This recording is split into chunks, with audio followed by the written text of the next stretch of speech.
ಮನುಷ್ಯ ಶರೀರವು ಸಚ್ಚಿದಾನಂದ ಸ್ವರೂಪವನ್ನು ಹೊಂದಲಿಕ್ಕೆ ಸಾಧನೆ. ಮಕ್ಕಳು ಮನೆ ಹಿಡಿಲಿಕ್ಕೆ, ಹೊಲ ಮನೆ ಗಳಿಸಲಿಕ್ಕೆ, ದುಡ್ಡು ಬಂಗಾರ ಗಳಿಸಕ್ಕ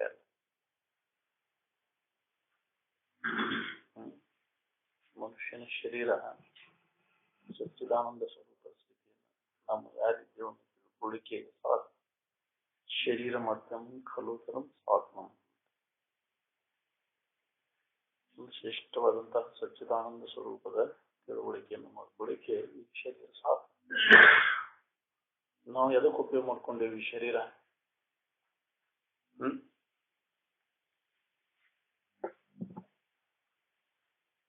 ಏನ್ ಉಪಯೋಗ ಬರೋಕೆ ಏನ್ ಮಾಡ್ಕೊಂಡೆ? ಉಪಯೋಗ ಇಲ್ಲದಕ್ಕೆ ನಿರುಪಯುಕ್ತ. ಹೌದು, ಈ ಶರೀರಕ್ಕೆ ಅದಕ್ಕೋಸ್ಕರವಾಗಿ ಎಷ್ಟೇ ಜೀವನ ಉಪಯೋಗ ಮಾಡ್ಕೊಂಡ್ರೆ ಶರೀರ ವ್ಯರ್ಥ. ಮನುಷ್ಯನ ಜನ್ಮಕ್ಕೆ ಬಂದಿತ್ತು. ಯಾಕೆ ಅಷ್ಟು ಕೆಲಸ ಪಕ್ಷಿಗಳು ಮಾಡ್ತಾವ. ಅವು ತಿಂತಾವು, ಮಕ್ಕಳು ಮರಿ ಹಿಡಿತಾವ. ಅವು ಚಿಂತೆ ಇಲ್ಲ, ಜೀವನ ಸಾಗಿಸ್ತಾವಿನ್ನ. ನೀನ್ ಚಿಂತೆ ಹಚ್ಕೊಂಡು ನಮಗೆ ಹಂಗಾಗಲ್ಲ ಹಿಂಗಾಗ ಏನ್ ಮಾಡ್ಕೊಂಡು ಅದ್ರ ಸಂಬಂಧ ತೆಲಿ ಕೆಡ್ಸ. ಏನೆಲ್ಲ ಚಿಂತೆ ಇರೋದು ಎದ್ರ ಸಂಬಂಧ? ಹೊಲ ಮನಿ, ದುಡ್ಡು ದುಕಾನೆ, ಮಕ್ಕಳು ಮರಿ ಇವುಗಳ ಸಂಬಂಧ ಚಿಂತೆ ಮಾಡೋದು. ಜನ್ಮ ಕಾಲಗಳ ಸತ್ವ ಕೆಲಸ ಮನುಷ್ಯನ ಜನ್ಮಕ್ಕೆ ಬಂದದ್ದು ಹಾಳು ಮಾಡ್ಕೊಂಡೆಲ್ಲ ವಿಷಯ ಚಿಂತೆ ಕಾಲ ಕಳೆದ ಜನ್ಮ ಮಾನವ ಜನ್ಮ ಏನು ಕೆಡಿಸಿ ಬಿಟ್ಟಿರ, ಏನು ಕೊಟ್ಟ ಸಿಕ್ಕಿತಪ್ಪ. ಪುನಃ ಮನುಷ್ಯನ ಜನ್ಮ ಬರಸ ಏನೋ ಬಂದದ, ಯಾ ಪುಣ್ಯದಿಂದ ಬಂದದ, ಒದಗಿ ಬಂದದ. ಅದರ ಸದುಪಯೋಗ ಮನುಷ್ಯನ ಜನ್ಮ ಬಂದ ಲಾಭ. ಇಂಥ ಅವಕಾಶ ಮತ್ತೆ ನಿನಗೆ ಸಿದ್ಧತೆ ಹೇಳಾಕ್ಬೋದು. ತಡ ಮಾಡಕ್ ಹೋಗ್ಬೇಡ, ದೌಡ್ ಮಾಡ್ಕೋ ಕೆಲಸ.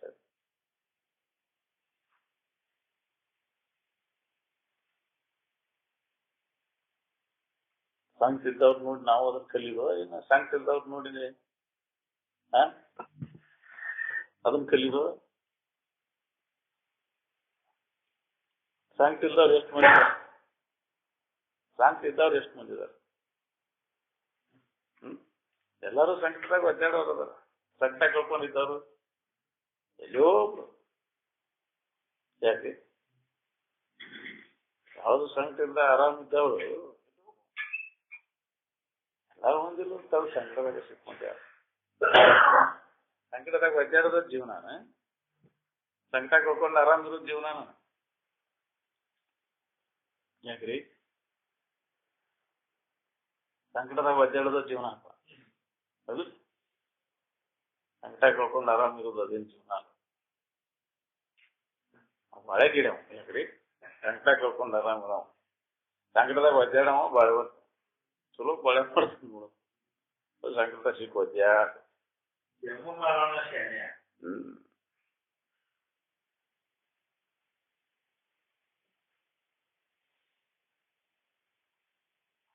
ಒಂದು ಇಂದ್ರಿಯ ಚಟಕ್ಕೆ ಬಿದ್ದಿ ಅಂದ್ರೆ ಎಲ್ಲಾ ಇಂದ್ರಿಯ ಚಟಕ್ಕೂ ಬೀಳ್ಬೇಕಾಗ್ತದೆ.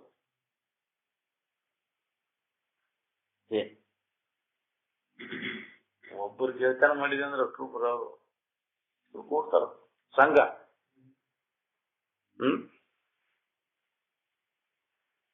ಆ ಸಂಘ ಮಾಡೇ ಕೆಟ್ಟಿ ಇದ್ದು ಸಮಾಧಾನ ಕಳ್ಕೊಂಡು ಸುಖ ಕೊಡ್ತೈತೆ ಅಂತ ನಂಬಿದೆ.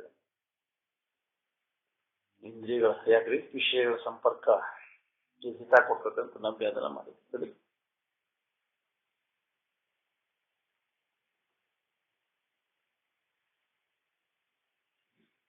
ಮನಸ್ಸು ವಿಷಯದಿಂದ ಸಂಪರ್ಕ ಹೋಗೋದ್ರಿಂದ ಹಿಂತಿರುಗಿ ನಿಲ್ಲುವವರೆಗೂ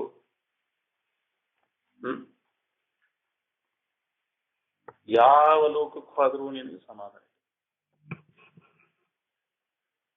ಬೇರೆ ದಾರಿನೇ ಇಲ್ಲ. ವಿಷಯದ ಸಂಪರ್ಕ ಹೋಗೋದ್ರಿಂದ ಹಿಂತಿರುಗು ಮಠ ನಿನಗೆ ಸಮಾಧಾನ. ಬಿಡದನ ಅದನ್ನ ಬಿಡ ಅಂತ ಹೇಳ್ತಾರೆ. ವ್ಯಕ್ತಿ ಯಾಕೆ ಹೇಳೋದ್ರಿಂದ ಲಾಭದ ವಿಷಯದ ಸಂಪರ್ಕ ಹೋಗ್ಬಿಡೋದ್ರಿಂದ ನಿನಗೆ ತಾಳ್ರೆ ಅದ್ರಾಗ ಎಷ್ಟೆಷ್ಟು ನೀ ತೊಡಗಿ ಎಷ್ಟೆಷ್ಟು ನಿನಗೆ ಆಗಿತ್ತು. ಎಷ್ಟು ಸಂಕಟ ಹೊಂದಬೇಕಾಗಿದ್ರಿ ಅದ್ರ ಆಶೆ ಸಂಬಂಧ, ಎಷ್ಟು ದುಡಿಬೇಕಾಗಿತ್ತು.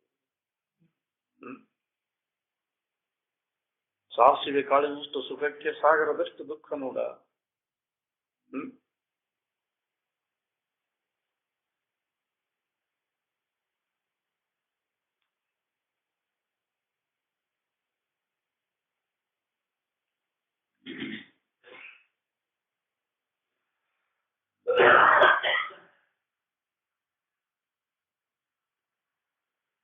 ಪರಮಾರ್ಥ ವಿಚಾರ ಏನದ ನೋಡಿದ್ರು ಅವರಿವರೆನ್ನದೇ ಭುವನದ ಮಾನವರಿಗೆಲ್ಲರಿಗೂ ಉಪಯೋಗ ಬರುವಂತಹ ವಿಚಾರ,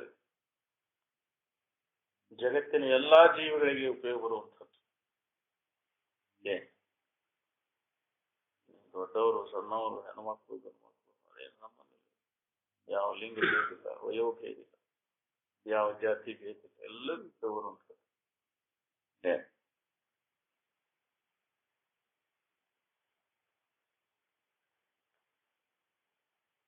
ನಿಮ್ಮ ಮನೆ ಬಾಳೆ ಯಾರಿಗೂ ಉಪಯೋಗ ಬರ್ತೈತೆ ಹೇಳ್ರಿ?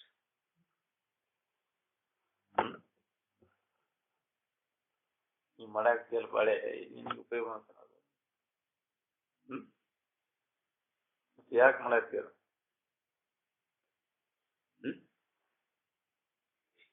ನಿನಗ ಉಪಯೋಗ ಇಲ್ಲದ ಬಾಳೆ ತಗೊಂಡು ಏನು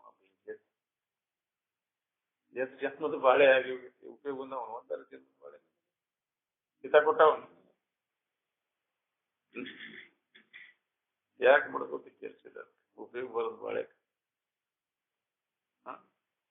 ನಿನಗ ಉಪಯೋಗ ಬರೋದು ಬಾಳೆ ಸಂಬಂಧ ಯಾಕೆ ಬಿಡ್ಕೊಂಡು ಸಾಕಿ ಯಾತಕ್ಕೆ ಬಡ್ಕೋತಿ ಬಾಳೆ? ಯಾವ್ದಕ್ಕೆ ಬಿಡ್ಕೋತಿ ಕೇಳಿಸಿ?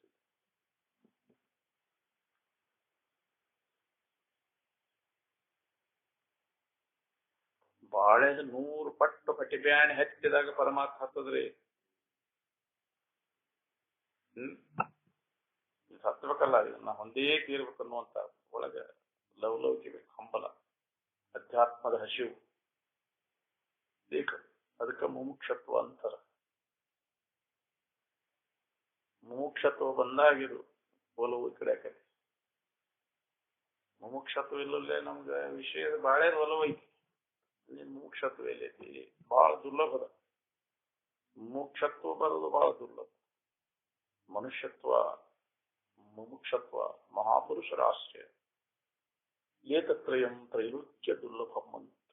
ಇವು ಮೂರು ಸಿಗುದು ಜಗತ್ತಿನೊಳಗೆ ಬಹಳ ದುರ್ಲಭ ಸಿಗುದು. ಬರುದು ಬಹಳ ಕಠಿಣ ಅದ.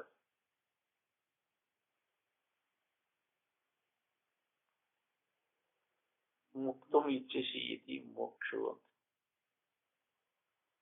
ಈ ಜನನ ಮರಣ ಚಕ್ರದಿಂದ ಬಿಡುಗಡೆ ಆಗ್ಲಿಕ್ಕೆ ಪ್ರಯತ್ನ ಮಾಡವ, ಮುಕ್ತಿಯನ್ನು ಹೊಂದಲಿಕ್ಕೆ ಪ್ರಯತ್ನ ಮಾಡವ ಮುಮುಕ್ಷು ಅಂತ. ವಿಷಯದಲ್ಲಿ ಆಸಕ್ತಿ ಹೇಗಿಟ್ಕೊಂಡು ವಿಷಯ ಭೋಗ ಮಾಡಿ ಸುಖ ಹೊಂದಬೇಕು ನಾವು. ಹೆಂಗ್ ಮುಮುಕ್ಷ ಆಗ್ತಾನೆ. ನಾವು ಬೇಕಾದಂಗೆ ಹೇಳುವುದು ಕೇಳುವುದು ಮಾಡ್ತೇವೆ. ವಿಷಯಾದಿಗಳ ಅನುಕೂಲ ಆಗಲಿ ಅಂತ ಐತಲ್ಲ, ಅದಿಲ್ಲ. ಅವು ಅನುಕೂಲ ಆಗಕತ್ರೆ ಬಹಳ ಚಲೋ ಆಗ್ತೀವಿ ನಾವು ನಡ್ಕೋತೀವಿ. ವಿಷಯಾದಿಗಳ ಅನುಕೂಲ ಆದಾಗ ನಡ್ಕೋದು, ಅವು ಅನುಕೂಲ ಆಗಿಲ್ಲ ಅಂದ್ರೆ ಪ್ರತಿಕೂಲ ಆಗುವ ಅಂದ್ರೆ ಏನ್ ಬಿಡ್ರಿ ನನಗೂ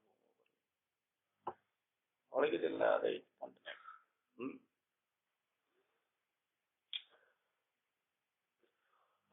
ಅನುಕೂಲ ಆದ್ರೂ ಸುಖ ಇಲ್ಲ, ಪ್ರತಿಕೂಲ ಆದ್ರೂ ಸುಖ ಇಲ್ಲ. ಸುಖ ಮಾತ್ರ ಅವನ್ನ ಅವಲಂಬಿಸ್ಕೊಂಡಿಲ್ಲ. ಜಗತ್ತಿನ ಯಾವ ಸಾಮಾನ ವಸ್ತುಗಳನ್ನು ಅವಲಂಬಿಸ್ಕೊಂಡಿಲ್ಲ. ಅದು ಸ್ವತಂತ್ರವಾದದ್ದು.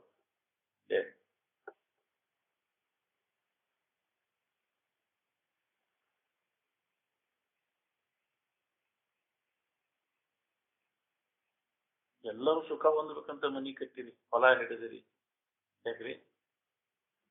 ಮತ್ತಿನ್ನೇನೋ ಅಧಿಕಾರ ನೌಕರಿ ಹಿಡಿದಿರಿ, ಏನೋ ಮಾಡಿರಿ, ಅದಿಲ್ಲ ಆರಾಮ್ ಇರ್ಬೇಕಂತ. ಆರಾಮಂತೀನಿ, ಮಕ್ಕಳು ಮರಿ ಹಿಡಿದಿರಿ.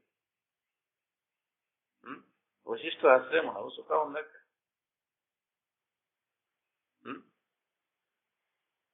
ವಶಿಷ್ಠ ಆಶ್ರಮದಲ್ಲಿ ಯಾರು ನೀ ಅದ?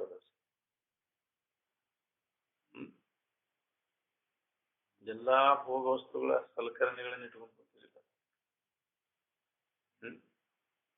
ವಶಿಷ್ಠ ಆಶ್ರಮ ಏನು ವಿದ್ಯೆ ಐತಿ, ಏನ್ಪ ಏನ್ ಇಲ್ಲ ಮನ್ಯಾಗ.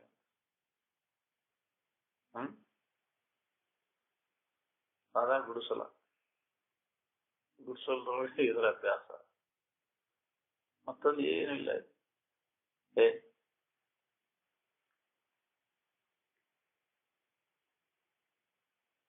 ಅಪ್ಪವ್ರು ನೀವು ಒಬ್ರು ಯಾರು ಹೇಳ್ತಿದ್ರು ಅಪ್ಪವ್ರು ಬಂದಾಗ, ಅವರು ಅಪ್ಪವ್ರ ಮನಿ ಇದನ್ನ ನೋಡಿದಾಗ ಸಾದಾ ವಶಿಷ್ಠಾಶ್ರಮ ಇದ್ದಂಗೆ ಐತ್ ನೋಡ್ರಿ, ವಶಿಷ್ಠಾಶ್ರಮ ಬರಾಹ ಅಂತ ಮರಾಠಿ ಇವರು ಹೇಳ್ತಿದ್ರು. ಇದು ವಶಿಷ್ಠಾಶ್ರಮ ಇದ್ದಂಗೆ ಐತಿ, ಸಾದಾ ಇಲ್ಲ. ಹೊರಗಿನ ಆಡಂಬರ ಜೀವನ, ಬೇಕಾದಷ್ಟು ಆಧುನಿಕ ಎಲ್ಲ ವಿದ್ಯೆ ಕಲ್ತ್ರಿಲ್ಲ, ವಿದ್ಯೆ ಕಲ್ತಾರ ಸುಧಾ ಆಡಂಬರ ಜೀವನಕ್ಕೆ ಹೋಗ್ಲಿ. ಎಷ್ಟು ಸಾದಾ ಜೀವನ. ತೆರಿಗೆ ಕೆಡಿಸ್ಕೊಳ್ಳಿಲ್ಲ ಅವ್ರು, ಅದು ಹಂಗಾಗೈತಿ, ಅದನ್ನ ಮಾಡ್ಬೇಕು ಇದನ್ನ ಮಾಡ್ಬೇಕು, ಅದಕ್ಕಾಗಿ ಬಂದವಲ್ಲ ಮಾಡಿ ಜನ್ಮ ಅಂತ ಅದನ್ನ ಮಾಡ್ಬೇಕು. ಅದು ಉಪಯೋಗ ಇಲ್ಲ, ನಿರೂಪಿಸ್ತದೆ, ಅದಕ್ಕೆ ಮಹತ್ವ ಕೊಡ್ಲಿಲ್ಲ. ನಾವು ಉಪಯೋಗ ಇಲ್ಲದಕ್ಕೆ ಮಹತ್ವ ಕೊಡಬೇಕು. ನಮ್ಗೆ ಬೇಕಾದದ್ದು ಇದರಿಂದ ಸಿಗುದಿಲ್ಲ, ಅದು ಇಲ್ಲ. ಕನಸು ನಿದ್ರೆ ಒಳಗಿದಿಲ್ಲ, ಒಂದು ಅವಸ್ಥೆ ಒಳಗೆ ತೋರಾಡುತ್ತದೆ. ಸುಮ್ಮನೆ ಯಾಕೆ ಕೆಲಸ.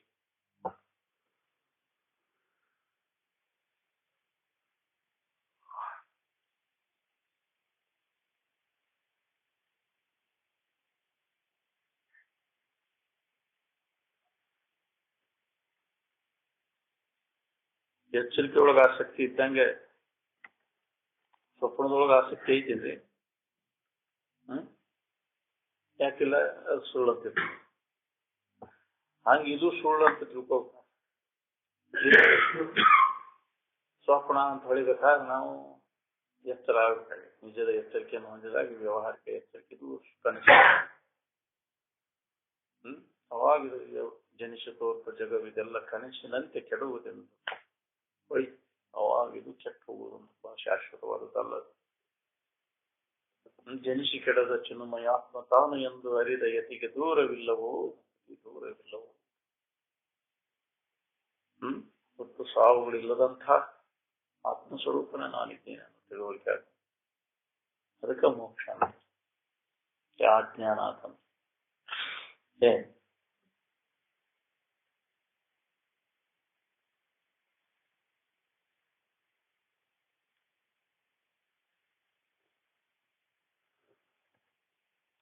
ನಿನ್ನ ನಿಜವಾದ ಇರು ಏನದ ನೋಡಿ, ಅದು ದೃಶ್ಯದಲ್ಲಿ ಅದು ಏನನ್ನೂ ಅವಲಂಬಿಸಿಕೊಂಡಿಲ್ಲ, ಸ್ವತಂತ್ರ.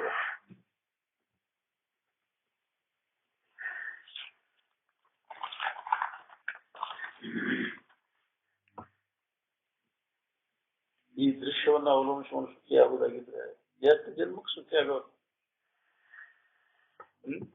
ಇನ್ನು ಎಷ್ಟು ಕೋಟಿ ಜನ್ಮ ನೀವು ಹುಟ್ಟು ಬಂದ್ರು ಇದನ್ನ ಅವಲಂಬನೆ ಮಾಡ್ಕೊಂಡು ಸುಖ ಹೊಂದಕ್ಕಾಗುತ್ತೆ.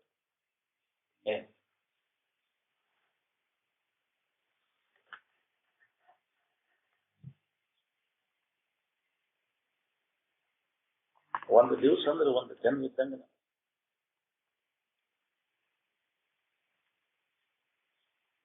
ಆನಂದ ಸೂತ್ರ ಸಿಕ್ಕರೆ ಆನಂದ ಹೊಂದಲಿಕ್ಕೆ ಬರ್ತದೆ. ದೃಶ್ಯದ ಆನಂದ ಹೊಂದಕ್ಕೆ ಬರ್ತದೆ.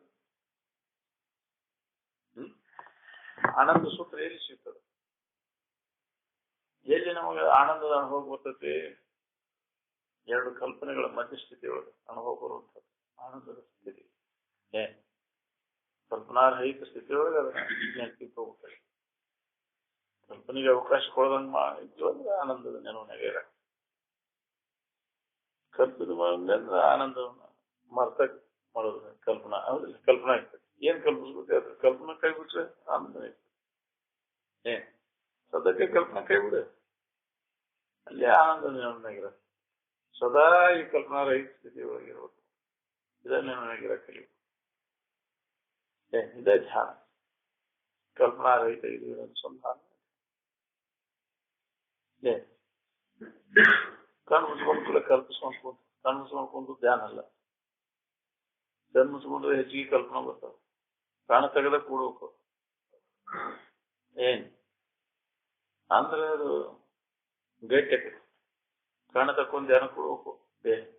ಕಣ್ಣು ಮುಚ್ಕೊಂಡ ಮೊದಲಿಗೆ ನಿನಗೆ ನಿಜ್ಜರ ಚಲೋ ಆಕೈತಿ. ಯಾಕ್ರಿ ಕಣ್ಣು ಮುಚ್ಚಿದ ಅಂದ್ರೆ ಕಲ್ಪನಾ ಕಾಟದ ಹೆಚ್ಚಾಕೈತಿ. ಕಣ್ಣು ತಕ್ಕೊಂಡ ಧ್ಯಾನ ಕೊಡ್ಬೇಕು.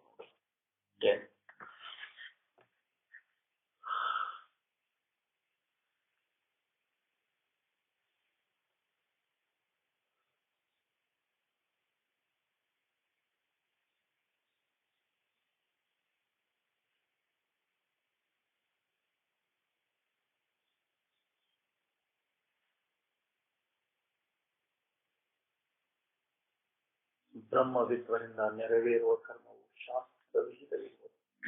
ನಿಷಿದ್ಧ ಕರ್ಮವಿರಲಾರ. ಯಾವ ಮಹಾತ್ಮನು ಅವು ವ್ಯಾಪಾರ ಮಾಡಿಲ್ಲ. ವ್ಯವಹಾರಕ್ಕೆ ಎಚ್ಚರಿಕೆ ನೀತಿಯಂತ ನಡ್ಕೊಂಡು ನೀತಿ ಹುಡುಗದೆ ಕಡಿಮೆ ಕೆಟ್ಟ ಶಾಸ್ತ್ರಸಮ್ಮತವಾದಂತಹ ಜೀವನ. ನಿಷಿದ್ಧ ಜೀವನ ನಿಷಿದ್ಧ ಜೀವನ ಎಂದು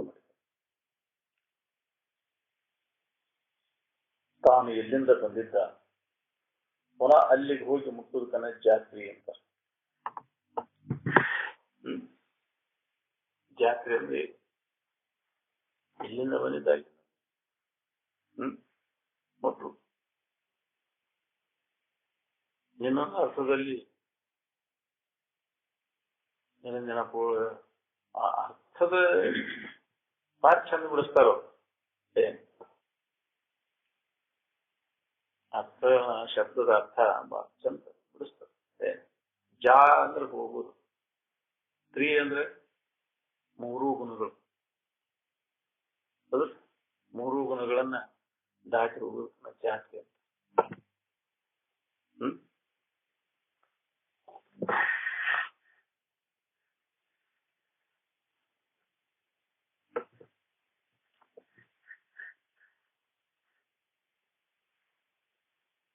ಎಲ್ಲಿಂದ ಬಂದಿದ್ದ ಪುನಃ ತಿರುಗಿಯಲ್ಲಿ ಮುಟ್ಟಿದಂಗೆ ಮೂರು ಗುಣಗಳನ್ನು ಮೂರು ಅವಸ್ಥೆಗಳನ್ನು ದಾಟಿ ಹೋಗುದು.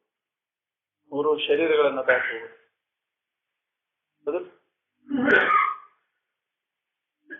ಮೂರು ಶರೀರಗಳನ್ನು ದಾಟಿ ಮೂರು ಅವಸ್ಥೆಗಳನ್ನ ದಾಟಿ ಮೂರು ಗುಣಗಳನ್ನ ದಾಟಿ ತ್ರಿಗುಣಾತೀತ ಎಲ್ಲಿನ ಆನಂದ ಸ್ಥಿತಿ ಅದು.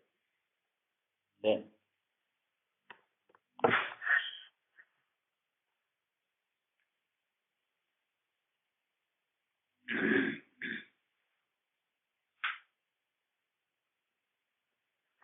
ಸ್ವರೂಪಾವಸ್ಥಿತಿಯನ್ನು ಹೊಂದಲಿಕ್ಕೆ ಬ್ರಹ್ಮಸೂತ್ರವನ್ನು ಹಿಡಿದು ಅಭ್ಯಾಸ ಮಾಡುವುದನ್ನ ಜಾಸ್ತಿ. ಏನ್ ಬ್ರಹ್ಮಸೂತ್ರ ಎಲ್ಲಿ ಸಿಗ್ತದೆ? ಪುಸ್ತಕ ಸಿಗುತ್ತೆ. ಪುಸ್ತಕ ಓದ್ಕೊಂತ ಹೋದ ನೀವು ಬ್ರಹ್ಮಸೂತ್ರ ಸಿಗುತ್ತೆ. ಪುಸ್ತಕದಾಗ ಏನ್ ಸಿಗ್ತದೆ? ಆ ಶಬ್ದ ಸಿಗ್ಬೋದು. ಯಾಕ್ರಿ ಬೆಳೆಹಾಳಿ ಮಗಿನ ಕರೆಗೆರಿ ಅಂತ ಬ್ರಹ್ಮಸೂತ್ರ. ಬ್ರಹ್ಮಸೂತ್ರ ಅಂದ್ರೆ ಬೆಳೆಹಾಳಿ ಮಗಿನ ಕರೆಗೆರಿ ಅಲ್ಲ. ಬ್ರಹ್ಮಸೂತ್ರ ಅಂದ್ರೆ ಎರಡು ಕಲ್ಪನೆಗಳ ಮಧ್ಯ ಸ್ಥಿತಿಯೊಳಗೆ ಅನುಭವ ಬರುವಂತಹದ್ದು ಬ್ರಹ್ಮಸೂತ್ರ, ಸುಖದ ಸೂತ್ರ. ಏನ್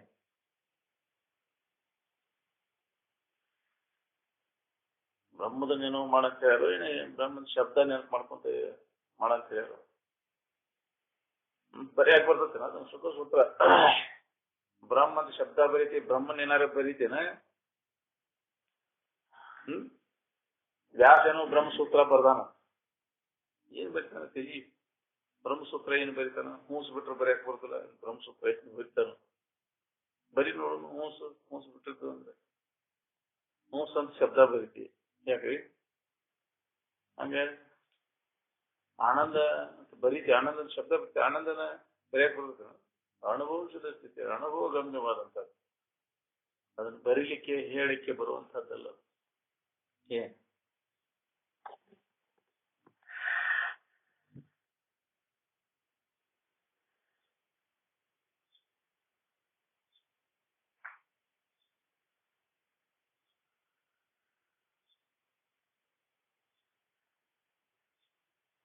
ಯೋಗವೆಂದರೆ ಪರಮಾತ್ಮನ ಚಿಂತನ. ಯೋಗಿಯ ಕುಲವೆಂದರೆ ಪರಮಾತ್ಮನ ಚಿಂತನದಲ್ಲಿ ತೊಡಗಿದಂಥವ್ರು. ತೊಡ್ಕೊಂಡು ಯಾರಿರ್ತಾರೆ ಈ ಅಭ್ಯಾಸದೊಳಗೆ ಶ್ರವಣ ಮನನ ನಿಧಿಧ್ಯಾಸನ ನಿರಂತರ ಅಭ್ಯಾಸದೊಳಗೆ ಯಾರು ತೊಡ್ಕೊಂಡಿರ್ತಾರೆ ಅವರೆಲ್ಲರೂ ಯೋಗಿ ಕುಲದವರು. ಏನ್ ಯೋಗಿ ಕುಲ ಅಂದ್ರೆ ಆತ್ಮಚಿಂತನದ ಅಭ್ಯಾಸಗಳು, ಅದ್ರ ಬಗ್ಗೆ ಶ್ರವಣ ಮನನ ನಿಧಿಧ್ಯಾಸನದ ಅಭ್ಯಾಸದಾಗ ಯಾರು ತೊಡಗಿರ್ತಾರೆ ಅವ್ರು ಯೋಗಿ ಕುಲದವರು. ಅದ್ರ ಜಗತ್ತಿನ ಬಗ್ಗೆ, ವಿಷಯ ವಸ್ತುಗಳ ಬಗ್ಗೆ, ಅದರ ಬಗ್ಗೆ ಕೇಳುವುದು ಅದ್ರಾಗ ಕಾಲ ಗೆಳೆಯರು ಇವರು ಭೋಗಿ ಕುಲದವರು. ಏನ್ ಯೋಗಾಭ್ಯಾಸದ ಬಗ್ಗೆ, ಆ ಆತ್ಮಚಿಂತನದ ಅಭ್ಯಾಸದ ಬಗ್ಗೆ ಯಾರು ಹೇಳುವುದು ಕೇಳುವುದು ಅಭ್ಯಾಸ ಮಾಡ್ತಿರ್ತಾರೆ ಅವ್ರು ಯೋಗಿ ಕುಲದವರು. ಏನ್ ಆ ಸಂಸ್ಕಾರವನ್ನು ಮಾಡಿಕೊಂಡವ್ರಿಗೆಲ್ಲರಿಗೂ ಮುಕ್ತಿ ಆಗೇ ಯೋಗಿಯ ಕುಲಕೋಟಿ ಬಂಧು ಬಾಂಧವರ ಅನುರಾಗದಿಂದವೇ ಮುಕ್ತಿ ಪಡೆಯುವರು. ಅಪ್ಪ ಅವ್ರಿಗೆ ಸೂರ್ಯ ಬಣ್ಣದಾಗ ಒಬ್ಬ ಶಾಸ್ತ್ರಕ್ಕೆ ಒಪ್ಪುವಂತೆ ನಾವು ಕೇಳಿದಿರ್ತಾವ. ಅವನ ಅಂತ್ಯಕಾಲ ಶರೀರ ಪಾಪವು ಕ್ಷೀಣ ಇತ್ತಂತ. ಅಪ್ಪ ಅವ್ರ ದರ್ಶನ ಮಾಡ್ಕೊಂಡ ಅಪ್ಪ ನನಗೊಂದು ಸಂಶಯ ಬರ್ತದೆ, ನಿಜಗುಣ ಆಗಿದ್ರು ಯೋಗಿಯ ಕುಲ ಕೋಟಿ ಬಂಧು ಬಾಂಧವರು ಅನುರಾಗದಿಂದವೇ ಮುಕ್ತಿ ಪಡೆಯುವರು. ಅಂದ್ರೆ ಯೋಗಿ ಕುಲ ಅಂದ್ರೆ ಯೋಗ ಶರೀರದಿಂದ ಹುಟ್ಟಿದವ್ರಿಗೆ ಎಷ್ಟು ಸಂಬಂಧ ಐತೇನ್ರಿಪ್ಪ ಇದು ಅಂತ ಕೇಳಿ ನಾವು. ಹಂಗೇನಿಲ್ಲಪ್ಪ, ಯೋಗದ ಸಂಸ್ಕಾರ ಉಳ್ಳವರೆಲ್ಲರೂ ಯೋಗಿ. ಶರೀರ ಸಂಬಂಧಿಗಳು ಯಾಕೆ ಹಿಂಗೆ ಜನ ಸಂಸ್ಕಾರ ಇದ್ರು ಇರಬಹುದು, ಅಪವಾದ. ಶರೀರ ಹೊಟ್ಟಿಲೆ ಶರೀರ ಹುಡುಕ್ತೇ ಹೊರತು ಜ್ಞಾನ ಹುಟ್ಟೋದಿಲ್ಲ. ಜ್ಞಾನ ಅದು ವಾಸನ ಸ್ಥಿತಿಲೆ ಬರುವುದು. ಹಿಂದಿನ ಜನ್ಮದ ಸಂಸ್ಕಾರದ ಫಲ. ಆ ಸಂಸ್ಕಾರ ಮಾಡ್ಕೊಂಡವ್ರೆಲ್ಲರಿಗೂ ಅದಕ್ಕೆ ಶ್ರವಣ ಮನ ನಿಧಿಧ್ಯಾಸದ ಅಭ್ಯಾಸದಾಗ ಯಾವ ತೊಡಗಿರ್ತಾನ ಅವರೆಲ್ಲರೂ ಯೋಗಿ ಕುಲದವರು. ಹಿಂಗೆ ಹೇಳಿದ್ವಿ ಅಂತ ಹೇಳ್ಬೇಕು.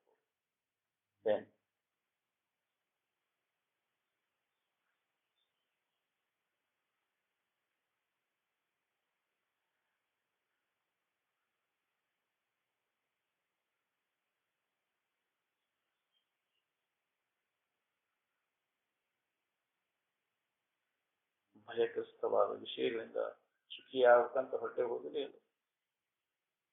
ಹೆಚ್ಚಿಗೆ ನೀವು ಚಿಂತೆ ಸಂತಾಪ ಬಂದಡಿಗಡಿಗೆ ಮುಸುಕುತ್ತ ಇದ್ರ ಗಂಟು ಹತ್ತಿದವ್ರಿಗೆಲ್ಲ ಅದಾವ ಇಲ್ಲ ಅನುಭವಿಸಿ ಇಲ್ಲ. ಹೆಜ್ಜೆಗೂ ಎಲ್ಲ ಅನುಭವಿಸ್ತೀವಿ. ಏನ್ ಅವಣಿಸಬಾರದ ಹಲವು ದುಃಖಗಳು ಲೆಕ್ಕ ಇಲ್ಲದಷ್ಟು ಸಂಕಟ ಆಗುತ್ತೇವೆ ಇದ್ರ ಗಂಟು ಹಚ್ಚಿ.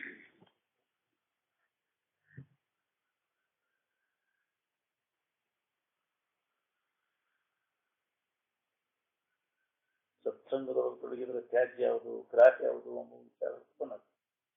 ಯಾವುದನ್ನು ಹಿಡಿಬೇಕು, ಯಾವುದನ್ನು ಬಿಡಬೇಕು, ಯಾವುದನ್ನು ಮಾಡಬಾರ್ದು, ಯಾವುದನ್ನು ಮಾಡಬೇಕು ಅನ್ನುವಂತಹ ವಿಚಾರ ನಮ್ಮಲ್ಲಿ ಗಟ್ಟಿದೆ. ಅಸಾರ ವಸ್ತುವಾದ ದೃಶ್ಯ ಸಂಸಾರವನ್ನು ವಿಚಾರ ಮಾಡುವುದರಿಂದ ಏನೂ ಲಾಭವಾಗದು. ಅದಕ್ಕೆ ಅದನ್ನು ಮಾಡಬೇಡ.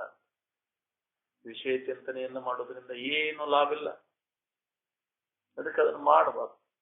ಆತ್ಮಚಿಂತನೆ ಮಾಡೋದ್ರಿಂದ ಯಾವ ಹಾನಿನೂ ಇಲ್ಲ, ದೊಡ್ಡ ಲಾಭದ.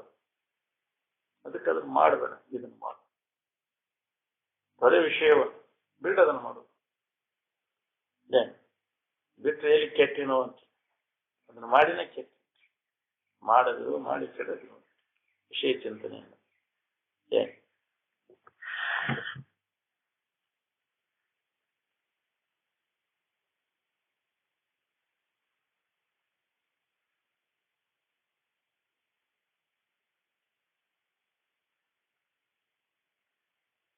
ಎಲ್ಲ ಬಿಟ್ಟು ಅಹಂಕಾರ ಬಿಡೋದು ಬಹಳ ಕಠಿಣ. ಅಂದ್ರೆ ಬಿಟ್ಟೇನೆ ಅನ್ನೋದು ಬಿಡೋದು ಬಹಳ ಕಠಿಣ. ಅದನ್ನ ಬಿಟ್ಟೇನೆ ಅಂದ್ರೆ ಬಿಟ್ಟೇನ ಮನಸ್ಸಿನಾಗ ಹಿಡ್ಕೊಂಡು ಕೂತಿ ನೋಡು, ಅದನ್ನ ಬಿಡು. ಬಿಟ್ಟೇನನ್ನೋದನ್ನ ಬಿಡು. ಬಿಟ್ಟೇನನ್ನೋದ ಬಿಡದಿದ್ದರೆ ಗಂಪತ್ತಿ ಕಾಡಿತ್ತು ನೋಡ. ಬಿಟ್ಟೆನಂದರು ಬಿಡದಿ ಮಾಯಿ. ಈ ಬಿಟ್ಟೇನಂದ್ರು ಇದು ಬಿಡೋದಿಲ್ಲ ಮಾಯ. ಅದು ಅದು ಅಹಂಕಾರ. ಬಿಟ್ಟೇನಿ ಬಿಟ್ಟೇನಿ ಅಂತ ಏನು ತ್ಯಜಿಸಿ ತ್ಯಜ. ಏನ್ ಬಿಟ್ಟೇನಿ ಅಂತೀಯಲ್ಲ ಅದನ್ನ ಬಿಟ್ಟೇನಿ ಅನ್ನೋರು ಯಾರು? ಬಿಟ್ಟಿನನ್ನೋದು ಯಾವ್ದು ಹಿಡದೇನನ್ನೋದು ಯಾವ್ದು? ಯಾವ್ದಾರ ಹಿಡಿದಿತ್ತು ಯಾವ್ದಾರ ಬಿಟ್ಟಿದ್ದು. ನೀ ಹಿಡಿದೂ ಇಲ್ಲ ಬಿಟ್ಟಿನೂ ಇಲ್ಲ. ಅದು ನೀ ಬೇರೆನೇ ಇದೆ. ಅದು ನಾನು ತಿಳ್ಕೊಂಡು ಬಿಟ್ಟವನ ನಾನು ಹಿಡಿದವನ ನಾನು ಹಿಡಿದವನಲ್ಲ ಬಿಟ್ಟವನ. ಹಿಡಿಯುವ ಮೋಹಕವಿಲ್ಲ ಬಿಡುವ ಬಾಧಕವಿಲ್ಲ ಕಡೆಯಿಲ್ಲ ಪಟ್ಟಾಂತರವಿಲ್ಲ ಎಂದೆಂದು ಪರಿಪೂರ್ಣ. ಹಿಡ್ಯಾವಾಗ ಸಾಕ್ಷಿಯಾಗಿದ್ದಾರೆ. ಅದು ಬಿಡಾವಾಗ ಎಲ್ಲರಿಗೂ ಸಾಕ್ಷಿಯಾಗಿದ್ದಾವ. ಏನ್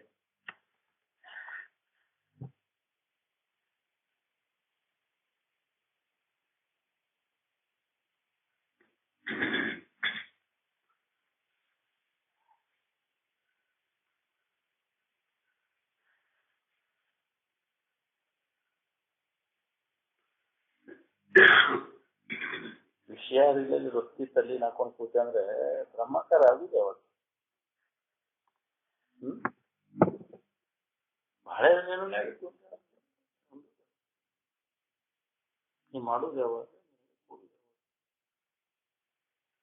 ಆರಾಮರ ಬೇಕಂತೆ ಆರಾಮ್ ನೆನ್ಪು ಮಾಡೋದು ಬಿಟ್ಟು ಅದು ಬಾಳೆದ ನೆನ್ಪು ಮಾಡ್ಕೊಡು. ಬಾಳೆ ನೆನ್ಪು ಮಾಡಿದ್ರೆ ಬಾಳೆ ಇರ್ತೈತಿ. ಆರಾಮ ನೆನ್ಪು ಮಾಡಿದ್ರೆ ಆರಾಮ ಬಾಳೆ ಅಲ್ಲ, ಬಾಳೆ ಆರಾಮ.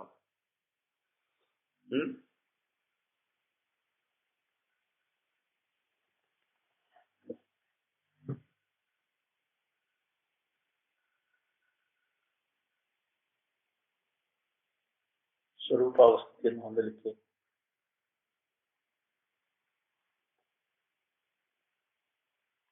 ಇದೊಂದ ಮಾರ್ಗ ನೋಡಿ.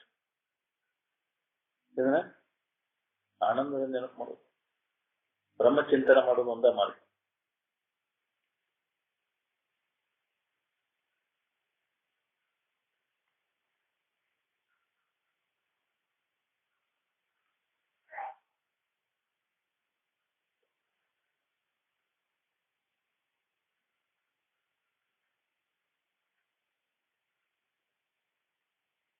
ಮನುಷ್ಯನ ರಾಗ ದ್ವೇಷಾದಿಗಳನ್ನು ನಾವು ಬಾಹ್ಯ ಸಾಧನೆಗಳನ್ನ ನಿವಾರಣೆ ಮಾಡ್ಕೊಳಕಾಗತ್ತೆ.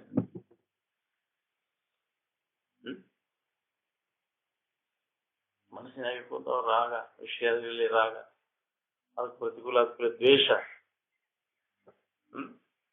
ಹೊರಗಿನ ಯಾವ ಸಾಮಾನ್ಯದಿಂದ ಅವನು ಕಳ್ಕೊಳ್ಬೋದತಿ. ಅವ್ರಿಗೆ ಏನಾರು ಗಂಟಿ ಬಾರಿಸಿರ, ಪೂಜೆ ಮಾಡಿರ, ಪೂಜಿಸಿರ, ಪತ್ರಿ ಪುಷ್ಪ ಹಾಕಿರ, ಸೋಗ್ ಹಾಕಿರ, ಯಾಕ್ರಿ ಹೋಗ್ತಾವ ನಾವು. ರಾಗದ್ವೇಷಾದಿಗಳು, ನೀ ರಾಗದ್ವೇಷಾದಿಗಳನ್ನು ಕಳ್ಕೊಂಡ್ರೆ ಯಾವ ಸೋಗ್ ಎದಕ್ ಬೇಕಾಗಿತ್ತು? ಸೋಗ್ ಹಾಕೊಂಡು ಹೋಗ್ತಾವ ಅಂತೇಳಿ ರಾಗದ್ವೇಷಾದಿ ಎದಕ್ಕೆ ಸೋಗ್? ಸನ್ಯಾಸ ಅಂದ್ರೆ ಸೋಗ್ ಅಂತ ತಿಳ್ಕೊಂಡ್ಬಿಟ್ರೆ. ಸೋಗಿಗೂ ಸನ್ಯಾಸಕ್ಕೂ ಯಾವ ಸಂಬಂಧ ಇದೆ? ಏನ್ ಸೋಗ್ ಹಾಕೊಂಡ್ಬಿಟ್ಟಿರ್ತೀಪ್ಪ, ಸಾಂಬ ಸೋಗು ಬೇರೆ. ನಾವು ಸೋಗ್ ಹಾಕಿದ್ದಾನೆ. ಯಥಾಸ್ಥಿತಿ ಇರುವಂಗಿದ್ರು ಇವು ಇತ್ತಿತ್ತಲಾಗಿಲ್ಲ. ಅವ್ರ ಔಷಧ ಬಿಡಿತ ಸ್ವಾಮಿಗಳಿಗೆ ಹಂಗಿರ್ಬೇಕು ಹಿಂಗಿರ್ಬೇಕು ಅಂತ ಕೈ ಆಗ್ಲಿಕ್ಕೆ ಹಾಕ್ಬೇಕಾಯ್ತು. ಯಾಕ್ರಿ ಪಾಠ ಏನ್ ಬೇಕಲ್ಲಿ ಪಾಠ ಬರೋದು. ಜಾತಿ ಅಭಿಮಾನ ಗುಂಪುಗಾರಿಕೆ ಮಾಡ್ಕೊಂಡು ಹಿಂಗ್ ಮಾಡಕ್ ಹೇಳಿದ ನಮ್ಮಪ್ಪ. ನಿಮ್ಮವ್ರು ಮಾಡಿದ್ರು ನನಗ್ ಬಂದ್ ಕಟ್ಟಪ್ಪ ಲಿಂಗ ಕಟ್ಟು, ಈ ಪಾಠ ಬಿಡ್ರಿ ಅಂತ ಹೇಳಿದ್ದೇನೆ. ಈ ಪೋಸ್ಟ್ ನಾನು ಅಂತ ಹೇಳಿದ್ದೆ ನಮ್ಮಪ್ಪ. ನೀವು ಮಾಡಿರಿಲ್ಲ, ಅದ್ ಖಬರ್ ಬಿಟ್ಟ ಇದ್ರು, ಅದ್ರ ಕಡೆ ಲಕ್ಷ್ಯ ಇರ್ತಿದ್ದಿಲ್ಲ. ಇನ್ನೊಬ್ಬ ಶರೀರ ಹೆಂಗೆ ನಮ್ಗೆ ಸಂಬಂಧ ಇಲ್ಲ, ಹಂಗೆ ನನ್ನ ಶರೀರ ಸಂಬಂಧ ಇಲ್ಲ. ಸಂಬಂಧ ಒಂದು ಆತ್ಮಭಾವದೊಳಗೆ, ದೇಹ ಭಾವನೆ ಆತ್ಮಭಾವದಾಗಿರ್ತದೆ. ಅವ್ರ ಶರೀರಕ್ಕೆ ಏನೇನೋ ಮಾಡ್ಕೊತ ಕೂತು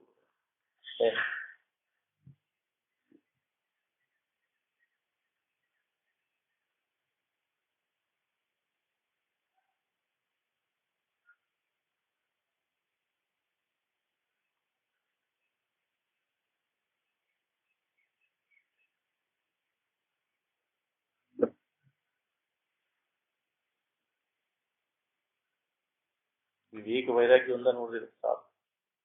ಅದರಿಂದ ವಿವೇಕದಿಂದ ನಿವಾರಣೆ ಮಾಡ್ಕೊಳ್ಬೇಕು. ಬಾಕಿ ಅದನ್ನ ವಿಷಯಗಳಲ್ಲಿ ಮೋಹ ಬುದ್ಧಿ ಹೋಗ್ಬೇಕಂತಂದ್ರೆ ಬಹಳ ಕಠಿಣ ಅದ.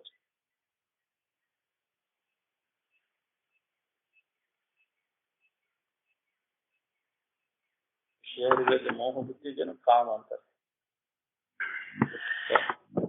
ಕಾಮದಿಂದ ಕ್ರೋಧ, ಅದು ಕಾಮಕ್ರೋಧಾದಿಗಳಿಗೆ ಅದಕ್ಕೆ ವ್ಯಾಮೋಹ ಇಟ್ಟುಕೊಂಡವರಿಂದ ಇರುವ ನಾವು ಕಾಮಕ್ರೋಧಾದಿಗಳು. ವಿಷಯಾದಿಗಳ ವ್ಯಾಮೋಹವನ್ನು ಹೊರಗೆ ಹಾಕಿ ಕಾಮಕ್ರೋಧಾದಿಗಳು ಕಾಟಿಸಿ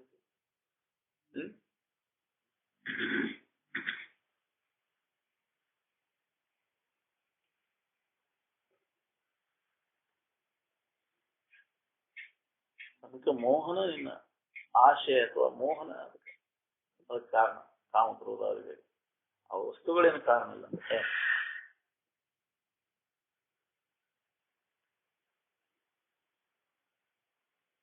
ಜೀವನ ತನ್ನ ನಿಜವಾದ ಇರುವನ್ನ ಹೊಂದಿದ ಮ್ಯಾಗ ಎಲ್ಲಾ ದುಃಖಗಳು ನಾಶ ಆಗ್ತವೆ.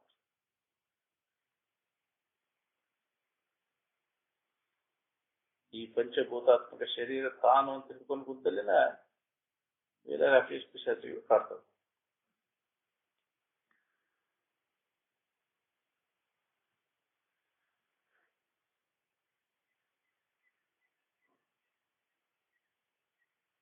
ಶರೀರ ನಾನು ಅನ್ನೋದ್ರ ಬಗ್ಗೆ ಭೀತಿ ಹೆದರಿಕೆ ಹೌದು. ಶರೀರ ಭಾವ ಬಂದ್ಕೂಲೆ ಚಲೋ ಆಗ್ತಾವ, ಮೈತನ ಭಾವ, ಶರೀರ ಭಯ ಉಂಟಾಗ್ತಾವ, ದಶಗಳ ಭಾವ ಬರ್ತವೆ.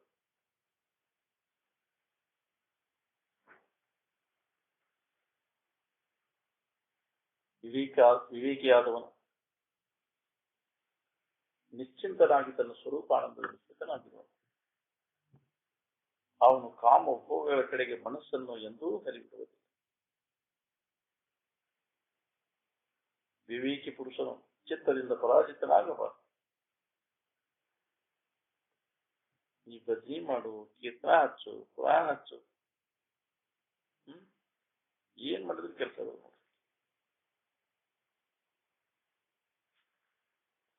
ಶಾಸ್ತ್ರ ಪುರಾಣ ಕೇಳಿ ಎಷ್ಟು ಮಂದಿ ಮನಸ್ಸು ಕೆತ್ತಿರಿ ಹೇಳಿ. ಕಂಟ್ರೋಲ್ದಾಗ ಇಟ್ಕೊಳಕ್ ಬಂತ ನಿಮ್ಗೆ ಇಷ್ಟೆಲ್ಲ ಶಾಸ್ತ್ರ ಹೇಳ್ತೇನೆ ಕೇಳ್ತೇನೆ ಅನ್ನೋರು. ಯಾ ಇಂದ್ರಿ ಚಟ ಕಡಿಮೆ ಆಗ್ಯದ. ಶಾಸ್ತ್ರ ಹೇಳಲೇ ನೋಡ್ಕೋ ಒಳಗೆ ಅಂತರಂಗದಲ್ಲಿ ಏನ್ ನಡೆದದು. ನಾಚಿಕೆ ಬರೋದು ಅದು ಹಾಕ್ಬೇಕು, ನಾಚಿಕೆ ಬರ್ಬೇಕು. ನಾವ್ ಏನ್ ಮಾಡಾಕ್ತೇವೆ, ದೊಡ್ಡ ಮಾತು ಮಾತಾಡ್ತೀವಿ, ಮತ್ತು ಅದನ್ನ ಮಾಡ್ತಿಲ್ಲ, ನಾಚಿಕೆ ಬರೋದಿಲ್ಲ. ನಾನು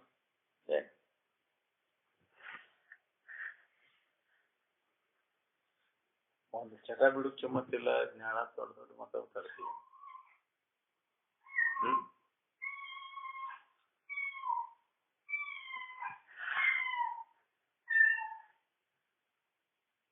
ಚರದ ಕೈಯ ಸಿಕ್ಕ ಮ್ಯಾಗ ತೀರ್ಥ ನೋಡ್ಸಿ ಕಾಲು ಭಾಗ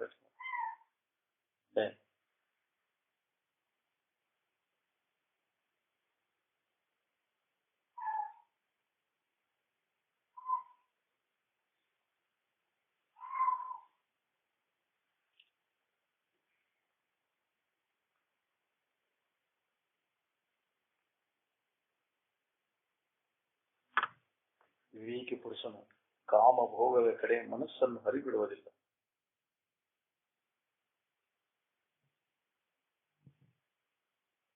ಕಡೆ ಯಾಕೆ ಹಾಕ್ತಾನ್ರಿ ಮನಸ್ಸು? ಮನಸ್ಸು ಏನೈತದ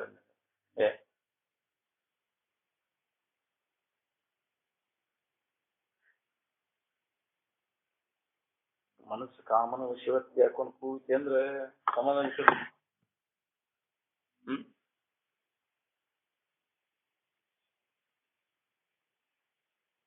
ರಾಮನ ವಶವರ್ತಿ ಆದಾಗ ನೋಡ ಆರಾಮ.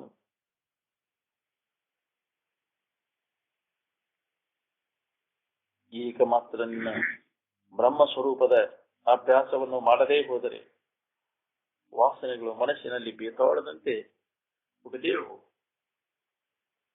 ಅಪ್ಪಳ ಹಾವಳಿ ಹೆಚ್ಚಕತ್ತೆ. ಆತ್ಮಚಿಂತನದ ಅಭ್ಯಾಸವನ್ನು ಬಿಟ್ಟೆ ಅಂದ್ರೆ ಅನಾತ್ಮಚಿಂತನ ಹಾವಳಿ ಹೆಚ್ಚಾಗ್ತದೆ. ಅದರದ ಪ್ರಾಬಲ್ಯ.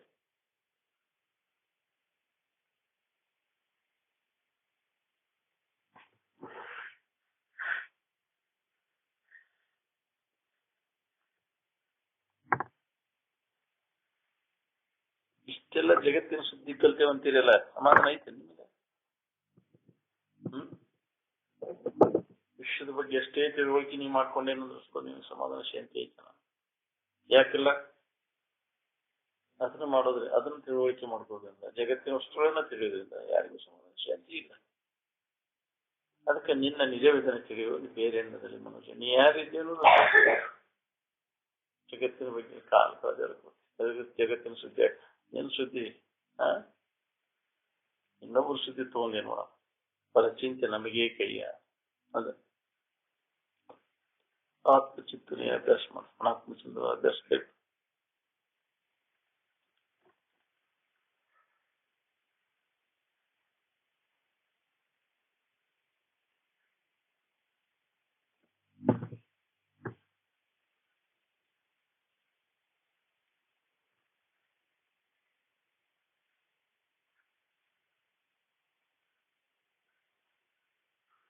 ಪರಮಾತ್ಮ ತತ್ವವನ್ನು ಅಭ್ಯಸಿಸದಿದ್ದರೆ ಜಗತ್ತಿನ ಸತ್ಯತ್ವವನ್ನು ನಿರಾಕರಣೆ ಮಾಡುವುದು ಸಾಧ್ಯವಾಗುವುದು.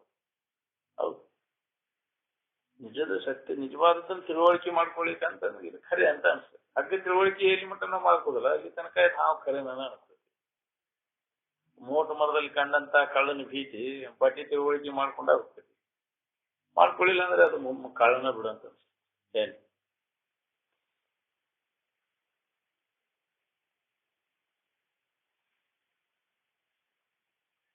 ಭೋಗಿಚ್ಛ ಏನದ ನೋಡಿ, ಎಲ್ಲರೂ ಅದು ಬಂಧನಕ್ಕೆ, ವಿಷಯದ ಭೋಗ ಎಲ್ಲರೂ ಅದು ಬಂಧನಕ್ಕೆ. ಈಗ ಮನುಷ್ಯನ ಜನ್ಮದೊಳಗ ತನ್ನ ಕೆಲಸ ಮಾಡ್ಕೋಬೇಕು. ತನ್ನ ಕೆಲಸ ಅಂದ್ರೆ ತನ್ನನ್ನು ತಾವು ತಿಳಿಯುವುದು, ತನ್ನ ನಮ್ಮ ಕೆಲಸ. ನಾನು ಯಾರಿದ್ದೇನೆ ತಿಳ್ಕೊ.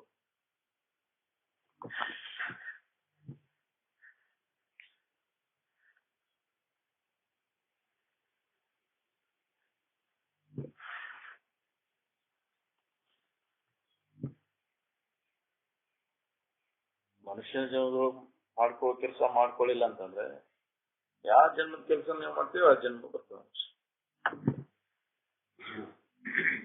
ಮನುಷ್ಯ ತಾನೇ ತನ್ನ ದೈವದ ಶಿಲ್ಪಿ. ಮುಂದಿನ ಭವಿಷ್ಯ ತಾನೇ ನಿರ್ಣಯ ಮಾಡ್ಕೋತಾರೆ, ತನ್ನ ಮಾಡ್ಕೊಳ.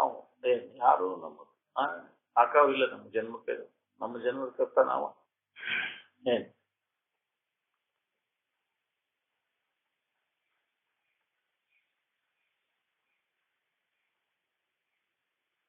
ಯಥಾ ಇಚ್ಛಸಿ ತಥಾ ಕುರುಹು ಅಂತ. ಏನ್ ನೆನತಿ ಅದ ಇರ್ತಿ ನೋಡ್ರಿ. ಏನ್ ಇಚ್ಛಾ ಮಾಡ್ತಿ ಅದ.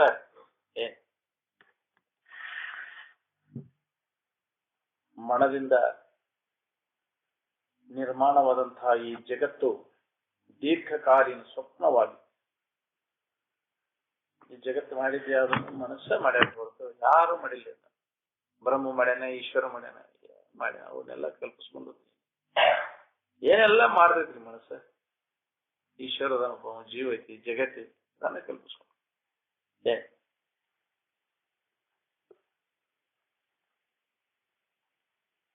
ಇಲ್ಲದ್ದು ಅವು ಯಾಕೆ ಕಲ್ಪಿಸ್ಕೋಬೇಕ್ರಿ? ಇದ್ದಿದ್ರೆ ಒಬ್ಬರಿಗಾರ ಭೇಟಿ ಆಗ್ಯಾವ ನಾವು. ದೇವರು ತಿಂದು ಒಬ್ಬರಿಗಾರ ಹಿಂಗೈತೆ ಇಲ್ಲಾರ ಕೇಳಿ ಕಲ್ಪಿತ.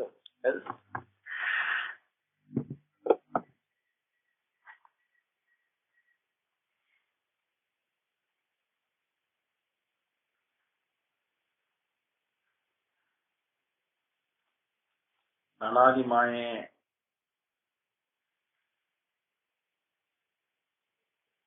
ಸ್ವಪ್ನದಲ್ಲಿರುವಂತಹ ಜೀವಿಗೆ ಜನ್ಮ ಜನ್ಮಾಂತರ ರೂಪಿ ಇವೆಲ್ಲ ಕನಸೇ. ಅನಾದಿ ಮಾಯೆ ನಿದ್ರೆ ಇರುವಂತಹ ಜೀವನಿಗೆ ಜನ್ಮ ಜನ್ಮಾಂತರದ ಕನಸು ಹೋಗ್ಬೇಕು. ಅನಾದಿ ಮಾಯ ಸ್ವಪ್ನ. ಅನಾದಿ ಅಂದ್ರೆ ಇದು ನಿಜವಾಗಿ ಅನುಭವಾನುಸಾರವಾಗಿ ಎಂದದ್ದಲ್ಲ, ಯಾವಾಗಲೂ ಇದ್ದದ್ದಲ್ಲಿ ಮಾಯ, ಮಧ್ಯಂತರದಲ್ಲಿ ಇದು ತೋರಿದೆ. ಇದು ಅನಾದಿ ಆಗಿದ್ರೆ ಇದನ್ನ ಯಾವುದೇ ಜ್ಞಾನದಿಂದ ತೆಗೆದುಹಾಕಕ್ಕಿಲ್ಲ. ಯಾವಾಗಲೂ ಇದ್ದದ್ದಲ್ಲಿ ಮಧ್ಯಂತರದಲ್ಲಿ ತೋರಿದೆ. ಇದು ಅನುಭವಾನುಸಾರವಾಗಿ ಎಂದದ್ದಲ್ಲ. ಅನಾದಿ ಮಾಯ ಸುತ್ತಃ ಯದಾ ಜಾಗೃತೋ ಭವತಿ ತದಾತ್ಮಾನಂ ಪಶ್ಯತಿ.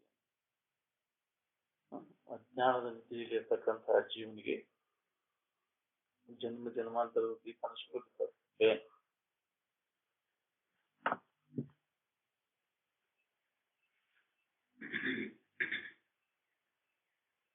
ಸಾ ವಿದ್ಯಾ ಯಾ ವಿಮುಕ್ತಯಿ ಅಂತ ಸೂತ್ರ ಇಟ್ಟಾರೆ.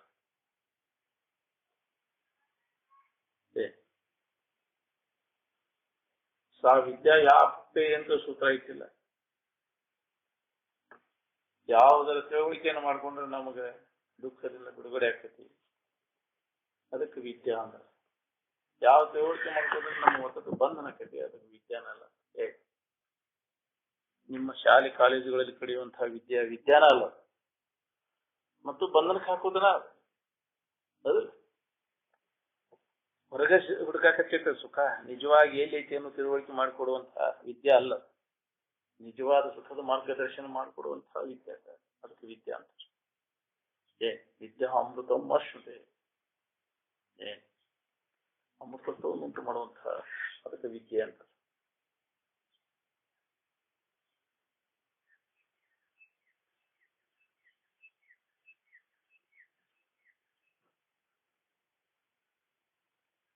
ಆನಂದಮಯವಾದ ಇರು ಆದಿಯಲ್ಲಿ ಅನ್ನೋದು, ಅಂತ್ಯದಲ್ಲಿ ನೋದು, ಮಧ್ಯದಲ್ಲಿ ನೋದು. ಆದಿ ಅಂತ್ಯದಲ್ಲಿ ಯಾವ್ದಿರ್ತದೆ ಅದು ಮಧ್ಯದಲ್ಲಿ ಅದೇ. ಆದೋ ಅಂತೋ ಚ ವರ್ತಮಾನೀತಿ ತತಃ. ಆದಿ ಅಂತ್ಯದಲ್ಲಿ ಮಧ್ಯದಲ್ಲಿ ಅದು. ಆದಿ ಅಂತ್ಯದಲ್ಲಿ ಯಾವುದಿಲ್ಲ, ಅದು ಮಧ್ಯದಲ್ಲಿನೂ ಇಲ್ಲ. ಜಗತ್ತಿರ್ತಾನೆ ಹೋದಲ್ಲಿಲ್ಲ. ನಿನ್ ಜೀವನ ತಿಳ್ಕೊಂಡ ಮ್ಯಾಗ ಇದು ಐತೇನ? ಇಲ್ಲ ಇಲ್ಲ. ಮಧ್ಯಂತರದಲ್ಲಿ ಐತೆ ಅಂದ್ರೆ ಅದು ಸುಳ್ಳು. ಹಾಕದಾಗ ಹಾವು ಭ್ರಮೆಯಿಂದ ಐತಿ, ನಿಜವಾಗಿ ಹಾಗೆ ತಿಳುವಳಿಕೆ ಇಲ್ಲದಕ್ಕಿದ್ದಂತೆ ಕಾಣಿಸ್ತದೆ. ತಿಳುವಳಿಕೆ ಆದ್ಮ್ಯಾಗ ಐತೆ, ನಿಜವಾಗಿ ಇಲ್ಲ ಇಲ್ಲ. ತಿಳುವಳಿಕೆ ಇಲ್ದಾಗರೆ ಐತೆ ಅಂದ್ರೆ ಅದು ಭ್ರಾಂತಿಯಿಂದ ಐತಿ. ತಿಳುವಳಿಕೆ ಆಗುವಂಟ ಇದು ಖರೆ ಅಂದ್ರೆ ಭ್ರಾಂತಿಯಿಂದ ಖರೆ ಅಂತ ನಾನು ನಿಜವಾಗಿ ಇಲ್ಲ ಇಲ್ಲ.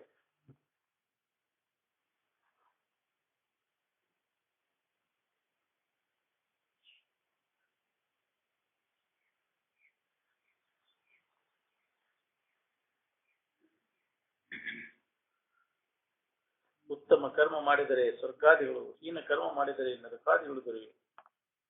ಇದು ಹೊಳಿದನ ಬಹಳ ಕಠಿಣ ಅದ. ನಮ್ಮ ಇದೋ ಹೊಳಿತದ ನೋಡ್ರಿ. ಈ ನೆನಪಿದ್ರೆ ಇಂಥವನ್ನೆಲ್ಲ ಯಾಕೆ ಮಾಡಿದ್ವಿ? ಹೀನ ಕರ್ಮಗಳನ್ನು ಮಾಡ್ಕೋತಾ ಈನ್ ಕರ್ಮ ಮಾಡಿದ್ರೆ ಈನ್ ಕರ್ಮಗಳಲ್ಲಿ ಬಳಲು ಸಿಕ್ಕೊಂಡು ಅದ್ರ ಇದ್ರಾಗ ಸಿಕ್ಕುವಂತ ಕರ್ಮಜಾಲದಾಗ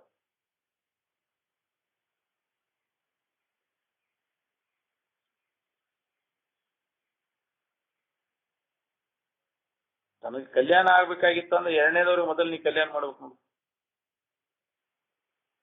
ಇನ್ನೊಬ್ಬರಿಗೆ ಹಿತ ಮಾಡಿದಾಗ ನಿನಗೆ ಹಿತ ಗೊತ್ತು, ಇನ್ನೊಬ್ಬರಿಗೆ ಅಹಿತ ಮಾಡಿ ನಿನಗೆ ಹಿತ ಎಂದು ಗೊತ್ತು.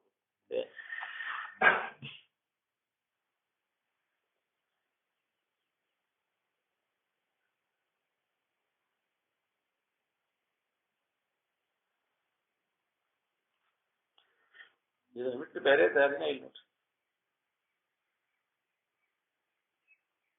ನಿನಗೆ ಏನ್ ಬೇಕಾಗಿದೆ ಇನ್ನೊಬ್ಬರಿಗೆ ಕೊಡು. ಒಳ್ಳೇದು ಬೇಕಲ್ಲ, ಒಳ್ಳೇದು. ನೀ ಕೆಟ್ಟ ಮಾಡ್ರೆ ನಿನಗೆ ಕೆಟ್ಟ, ಒಳ್ಳೇದು ಮಾಡ್ರೆ ಒಳ್ಳೇದು.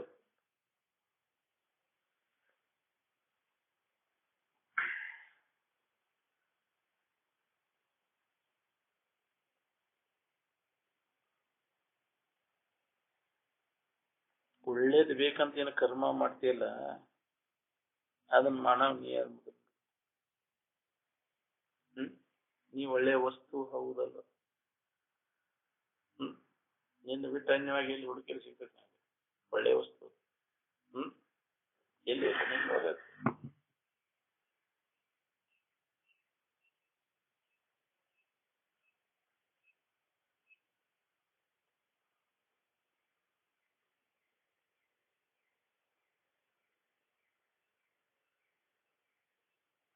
ಬರೀ ಖಾನಾ ಪೀನಾ ಸೋನಾ ಆದ್ರೆ ಮನುಷ್ಯನ ಜನ್ಮಕ್ಕೆ ಬಂದದ್ದು ಅದಕ್ಕೆ ಉಪಯೋಗ.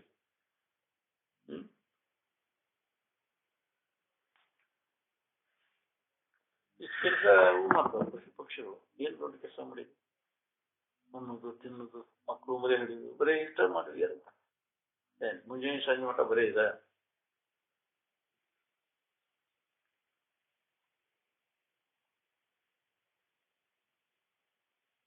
ದೇವ್ರಿಗೆ ಒಳ್ಳೇದ್ ಮಾಡ್ತೇನೆ ಅಂತ ಹೋಗ್ತೀರಿ. ಯಾಕ್ರಿ? ನೀವು ಮಾಡಿದ ಒಳ್ಳೆ ಅಥವಾ ಕೆಟ್ಟ ಕರ್ಮದ ಫಲ ದೇವರಿಗೆ ಮಾಡಿದ್ರೆ ತಿರುಗಿ ಬರ್ತದೆ, ಏನ ಈ ಜೀವಿಗಳಿಗೆ ಮಾಡಿದ್ರೆ ತಿರುಗಿ ಬರ್ತದೆ? ನೀವು ಇಟ್ಕೊಂಡು ದೇವ್ರಿಗೆ ಮಾಡಕ್ ಹೋಗ್ಯಲ್ಲ, ರೀ ಅಭಿಷೇಕ ಮಾಡಿಸಿ ಈ ಜೀವಿಗಳಿಗೆ ಮಾಡಿಸ್ ಕೊಡೋ. ಯಾಕ್ರಿ? ಸ್ನಾನ ಮಾಡಕ್ ಅನುಕೂಲ ಮಾಡಿಕೊಡು. ಯಾಕ್ರಿ? ಊಟಕ್ಕೆ ಕೊಡ್ತೇವೆ ಅನ್ನ ಸಂತರ್ಪಣೆ ಮಾಡು. ಇದನ್ನ ಮಾಡಕ್ ಆಗೋಂಗಿಲ್ಲ ನೋಡ್ರಿ. ಇನ್ನ ಪುಣ್ಯ ಇದು ಬರ್ತದೆ. ಆ ಕಲ್ಲು ಕಟ್ಟಿಗೆ ಅಭಿಷೇಕ ಅಂತ ತಿಳ್ಕೊಂಡು ಕೊಡ್ತೀಯಲ್ಲ, ಅದರಿಂದ ಏನು ಬರೋದಿಲ್ರಿ. ವ್ಯಾಪ್ತಿ ಮಾಡೋದಿಲ್ಲ. ಸಿಟ್ಟು ಬರ್ತದೆ ಹೇಳಿರ ಕೆಲವು ಮಂದಿ, ಹೌದಿಲ್ಲ? ಸಿಟ್ಟು ಬಂದ್ರೆ ನಾವೇ ಮಾಡೋದು ನಿಜವಾದದ್ದು ತಿಳ್ಕೊ.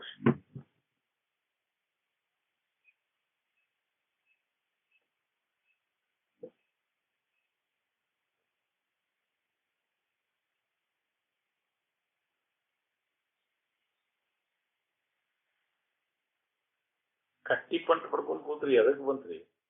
ಮುಂದಿನ ಜನ ಕದ ಟ್ಯಾಕ್ಸ್ ಸಿಗ್ತತೆ ನಿಮ್ಗೆ. ಕಟ್ಟಿ ಪಂಟ್ ಬಿಡು ಚಾಳಿ ಅದ್ರಾಗ ಹಳ್ಳಿಯಾಗ ಬಾಳ. ಯಾಕೆ? ಕಟ್ಟಿ ಹಿಡಿದು ಕುಂತ ಬಿಡುದು, ಊರ್ದೆಲ್ಲ ಸುದ್ದಿ ತಕ್ಕೊಂತ, ಅದಿಲ್ಲ? ಏನ್ಪಾ ಇವತ್ತಿನ ಸುದ್ದಿ ಅಂತ ಒಬ್ಬ ಒಂದೊಂದು ಮಂದಿ ಹೇಳ್ಕೊಂತ ಕುಂತ ಹೌದ್ರ. ಮತ್ತೊಬ್ಬನ ಮೇಲೆ ಕೇಳೋದು, ಮತ್ತೊಬ್ಬ ಬಂದ ಹೊಸದಾಗಿ ಬಂದವಂಗ ಅದನ್ನ ಹೇಳೋದು, ಬರೇ ಇದ ಸಂಜೆ ಮುಂಜಾನೆ ಸಂಗಟ. ಮತ್ತೊಂದು ಯಾರು ಬಂದ್ರು ಯಾರು ಹೋದ್ರು, ಯಾಕ್ರಿ? ಕುಂತ ಬಿಡುದ ವಿಷಯಗಳು. ಯಕ್ಷಿ ಸಂಘ ಮಾಡಿದ್ರೆ ಬಿಟ್ಟು ಇರಕತ್ತೇನೆ. ಯಾಕ್ರಿ? ಅದನ್ನ ಬಿಟ್ಟು ಹೋದ್ರೆ ಏನ್ ಮಾಡಿದ್ದೆಲ್ಲ ವ್ಯಾಪ್ತಿ. ಇಲ್ಲಿ ಎಲ್ಲ ಹೇಳೋದು ಕೇಳೋದು ಮಾಡಿ ಆ ಸಂಗೀತ ಕೇಳ್ತಾರೆ. ಏನು ಹೋಗ್ತೇನೆ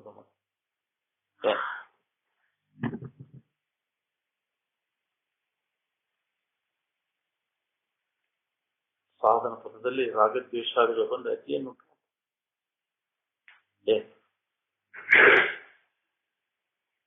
ಅದಕ್ಕೆ ಅವನ್ನೆಲ್ಲ ವಿಚಾರದಿಂದ ಹೊರಹಾಕಬೇಕು. ಅಂತ ಪ್ರಸಂಗಗಳಲ್ಲಿ ಮಹಾತ್ಮರು ಯಾವ ರೀತಿ ನಡ್ಕೊಂಡ್ರು ಅನ್ನೋದನ್ನ ನಾವು ನೆನಪಿಸಿಕೊಂಡು ಅದೇ ರೀತಿ ನಾವು ನಡ್ಕೊಳ್ತೀವಿ.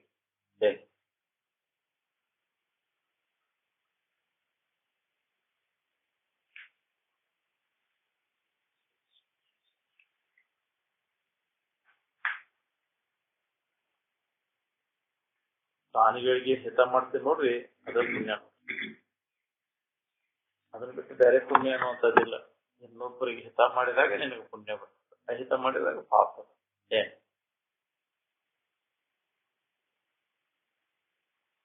ಅದಕ್ಕೆ ಪರಸ್ಪರ ಒಬ್ಬರಿಗೊಬ್ರು ಪ್ರೇಮದಿಂದ ನಡ್ಕೊಳಕ್ ಕಲ್ಪ. ಒಬ್ರಿಗೊಬ್ರು ಕಷ್ಟದಲ್ಲಿದ್ದವ್ರಿಗೆ ಉಪಕಾರ ಮಾಡಿ, ಸಹಾಯ ಮಾಡಿ. ಇದ ಪೂಜೆ ನೋಡ್ರಿ. ಸಂತೋಷ ಆಗೋದು ನಡ್ಕೊ, ಜೀವಿಗಳಿಗೆ ಸಂತೋಷ ಆಗೋ.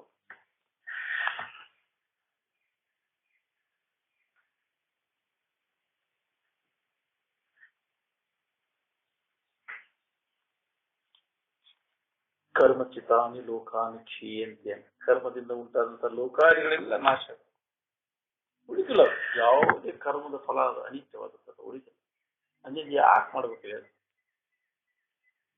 ಮತ್ತೊಂದು ಬರ್ತೈತಿ ಐತೈತಿ, ಎಲ್ಲಿ ಐತೈತಿ? ಎಲ್ಲದಾವ ಈಗ ಹಿಂದಿನ ಜನ್ಮದ್ದು ಎಲ್ಲ ಗಂಟು ಗದಿ ಎಲ್ಲ ಉಂಡುಂಡಂಗೆಲ್ಲ ನಾವು ಕಡೆ ಹಾಕೋತ ಹೋಗವಿಲ್ಲ. ಕರ್ಮದಿಂದ ಆದಂತಹ ಎಲ್ಲ ಹೆಂಗೆ ಅವನು ಬಳಕೆ ಮಾಡ್ತೇನೆ, ಕಡಿಮೆ ಕಟ್ಕೊಂತ ಹೋದಿಲ್ಲ. ವಿಷಯದ ರೊಕ್ಕ ಊಟ ರೊಕ್ಕ ಈಜ್ ಮತ್ತು ಮರ್ತಿ ಲೋಕಕ್ಕೆ ನಾವು ಬರ್ಬೋದು. ಏನೇ ಪುಣ್ಯ ಮೃತ್ಯು ಲೋಕ ಮಿಷಂತೆ. ಪುಣ್ಯ ಕರ್ಮ ಮಾಡಿ ಸ್ವರ್ಗಾದಿಗಳನ್ನು ಹೊಂದಿರ್ತಾನೆ. ಇದೆಲ್ಲ ಮುಗಿದ್ರೆ ಮತ್ತು ವಿಷಯ ಮತ್ತು ಹೋಗೋದು ಹೋಗಿ ಎಡ್ತಾಕೋದು ಹೋಗೋದು. ಸಮಾಧಾನ ಶಾಂತಿ ಇಲ್ಲ ಇಲ್ಲ. ಸಮಾಧಾನ ಶಾಂತಿ ಬೇಕಾಗಿತ್ತು. ಅದು ಶಾಶ್ವತವಾಗಿತ್ತು. ಈ ದಾರಿ ಸುಖದ ದಾರಿ, ನಿಜವಾದ ಸುಖದ ದಾರಿ ಯಾವುದು ನೋಡ್ಕೊ.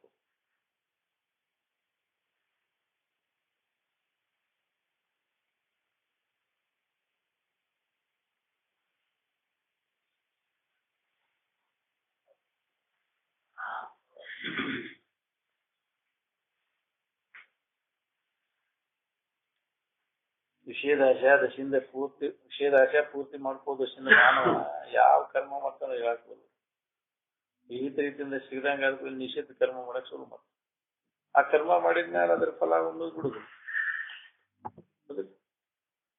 ವಿವೇಕ ವಿಚಾರ ಮಾಡಿಬಿಡ್ತಾನೆ. ಮತ್ತೆ ಅದು ಪಶ್ಚಾತ್ತಾಪ ಪಡುದು.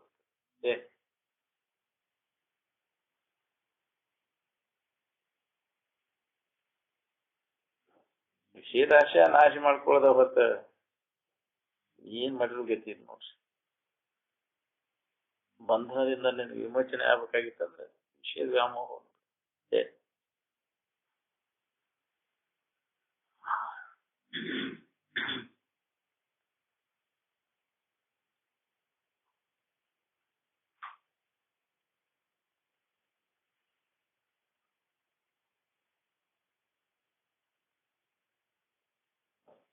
ಯಾರು ವಿಷಯಗಳು ಸುಖ ಸಿಗ್ತಾವಂತ ವಿಷಯದ ಬಗ್ಗೆ ಇಚ್ಛಾ ಮಾಡ್ತಾರೋ ಅದರಿಂದ ದುಃಖನ ತಿಂತಾರ, ದುಃಖನ ಹೊಂತಾರ. ಸಿಕ್ಕತ್ತೆ ಸಿಗ್ತಕ್ಕಂತ ಅದರಿಂದ ಒದಕಿನ ತಿನ್ನೋದು.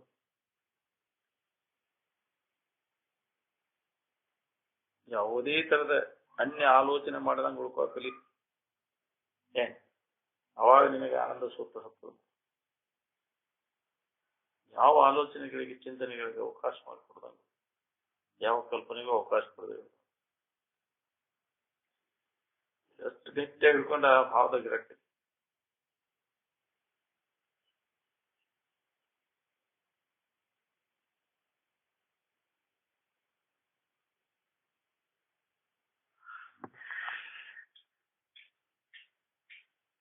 ಯಾವನ ಮನೋವಿಜಯವನ್ನು ಪಡೆದುಕೊಳ್ಳುವುದಿಲ್ಲವೋ ಅವನು ಸರ್ವ ವಿಧದಲ್ಲಿಯೇ ದುಃಖ ಭಾಗಿಯಾಗುವನು. ನೀ ಬೇಕಾದಂಗ ಸಂಸಾರದಾಗ ಎಲ್ಲಿದ್ರು ನಿನ್ನೊಳಗೆ ಮಾತ್ರ ಸಂಸಾರ ಬರಬಾರ್ದು. ಈ ಶರೀರವನ್ನು ಸಂಸಾರ ಬಿಟ್ಟು ಇರಕ್ಕಾಗುವುದಿಲ್ಲ. ಎಲ್ಲಿದ್ರು ಇದು ಸಂಸಾರದಾಗ ಇರುವುದು ಶರೀರ. ಆದ್ರೆ ಮನಸ್ಸನ್ನು ಮಾತ್ರ ಇದನ್ನು ಬಿಟ್ಟಿರ್ಲಿಕ್ಕೆ ಸಂಸಾರ ಇದು ಶರೀರ ಭಾವನೆಯನ್ನು ಬಿಟ್ಟು ಇರಾಕ. ಶರೀರನ ಸಂಸಾರ. ಎಲ್ಲಿ ಶರೀರ ಇರ್ತೇವೆ ಸಂಸಾರ.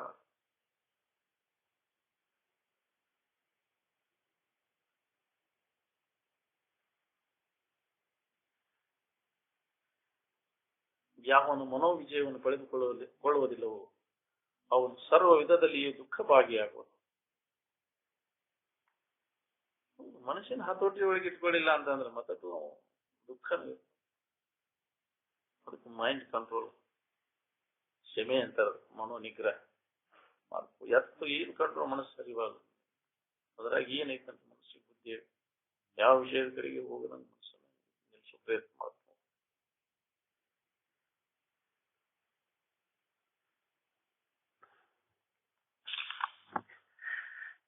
ವಿಷಯಾದಿಗಳಲ್ಲಿ ಅನಾಸಕ್ತಿಯನ್ನು ಹೊಂದುವುದೇ ಮನೋವಿಜಯವನ್ನು ಹೊಂದಲಿಕ್ಕೆ ಉತ್ತಮವಾದಂತಹ ಉಪಾಯ. ಮನಸ್ಸಿನ ಜಯ ಹೊಂದಲಿಕ್ಕೆ ವಿಷಯದಿಂದ ಆಸಕ್ತಿ ತೆಗೆದಾಕ, ವಿಚಾರದಿಂದ ಇದ್ರಾಗ ನನಗೆ ಏನು ಸಿಗುದಿಲ್ಲ ಅದ್ರ ಬಗ್ಗೆ ಆಸಕ್ತಿ ತೆಗೆದಾಕ.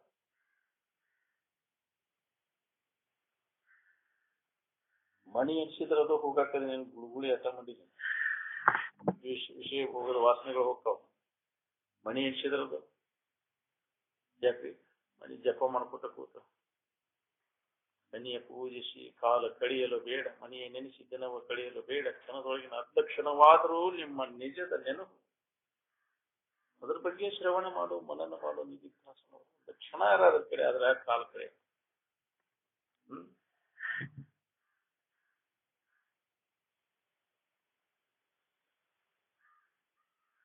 ವಿರಕ್ತಿಯು ಅಭ್ಯಾಸವಿಲ್ಲದೆ ದೊರೆಯುವುದಿಲ್ಲ. ಹಿತಾಹಿತ ವಿಚಾರದ ಅಭ್ಯಾಸ ಅಂದ್ರೆ ಇದೆ. ಎಲ್ಲಿ ಶ್ರವಣ ಮನ ನಿಧಿಧ್ಯಾಸ ಅಭ್ಯಾಸ ತೊಡಗಿದಾಗ ನಮಗೆ ದೋಷ ದರ್ಶನ ಕಾಣ್ತದೆ. ಹಕೀಕತೆ ಇಲ್ಲ. ಹಂಗೆ ಹೊಂಟೇವಿ ನಾವು ಏನ್ ಮಾಡಾಕತ್ತೇವೆ ಖಬರ್ ಇರ್ಲಿಲ್ಲ. ಅದ ನಮ್ಮ ರೂಢಿ ಕೇಳ್ತೇವಿ ಮತ್ತು ಅದನ್ನ ಮರ್ತದ್ದು ಮೊದಲಿನ ಚಾಳಿ ಆಗತ್ತೆ. ಈ ಅಭ್ಯಾಸ ರೂಢಿ ಇತ್ತಂದ್ರೆ ಅವಾಗ ಒಂದು ವಿವೇಕ ಜಾಗೃತ ಆಕೈತಿ. ಅದನ್ನ ಮಾಡಬೇಕು, ಅದನ್ನ ಮಾಡಬೇಕು. ಅವಾಗ ಸ್ವಾಭಾವಿಕವಾಗಿ ವಿಷಯ ಉದಾಸೀನ ತಾವು ನಾವು ತಿಳ್ಕೊಂಡಂಗಿಲ್ಲ ಬಿಡಪ್ಪ. ಇಷ್ಟ ದಿನ ನಾವು ತಪ್ಪು ಹೋಗಿ ಮಾಡ್ಕೊಂಡಿವಿ. ಸುಖ ಕೊಡ್ತಾವಂತ ಇವುಗಳ ನೆನಪು ಮಾಡೋದು, ಇದರ ದುರ್ಗುಷಗಳ ಸಂಬಂಧ ಕರ್ಮಗಳನ್ನು ಮಾಡೋದು, ಇದ್ರಾಗ ಕಾಲ ಕಳೆದು ಇದ್ರಾಗ ಏನೂ ಇಲ್ಲ ಅನ್ನೋದು ಗೊತ್ತಾಗಿ ವ್ಯಾಪ್ತ ಮಾಡೋದು ಅಂತ ಉದಾಸೀನ ಆಗಿದೆ.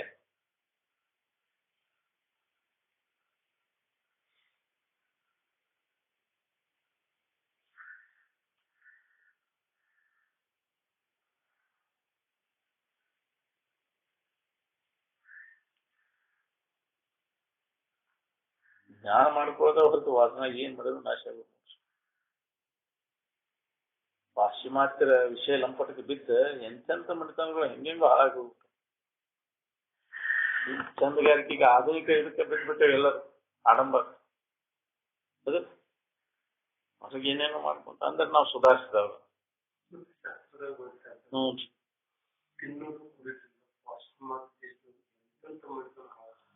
ಹೌದು, ಅದನ್ನ ಅನುಕರಣೆ ಮಾಡಿ ಹಾಳಾಗಿ ಹೋಗ್ಯಾವಿಲ್ಲ. ಇದ ನಮ್ಮ ನಾಗರಿಕತೆ ಅಂತ ತಿಳ್ಕೊಂಡೇವ್ ನಾವು. ಮೊದಲ ಬಾರಿಗೆ ಹೋಗುದು, ಕ್ಲಬ್ಗೆ ಹೋಗುದು ನಮ್ಮ ನಾಗರಿಕತೆ ಅಂತ ತಿಳ್ಕೊಂಡ. ಎಲ್ಲಿ ಐತಿ ನಿಮ್ ನಾಗರಿಕತೆ ಅಂತ? ಇದ ಬಾರ್ನ್ಯಾಗ ಇದ್ರಾಗ ಕ್ಲಬ್ನ್ಯಾಗ ಮುನಿಗೈತಿ. ಅದು ಎಲಿಜಿಬಲ್ ಫಾರ್ಮರ್ಸ್ ಅದ. ಎಲ್ಲೈತಿ ನಾಗರಿಕತೆ? ದ್ರೌಣದಿಂದ ಬ್ರಾಂಡಿ ಕಪ್, ಚಾ ಅಥವಾ ಶರೀರ ಕಪ್ಪಿನಲ್ಲಿ ಅಥವಾ ಚಾದ ಕಪ್ಪಿನಲ್ಲಿ ಮುಳುಗಿ ಅದು ಸತ್ತು ಹೋಗ್ತಿ ನಿನ್ನ ನಾಗರಿಕತೆ.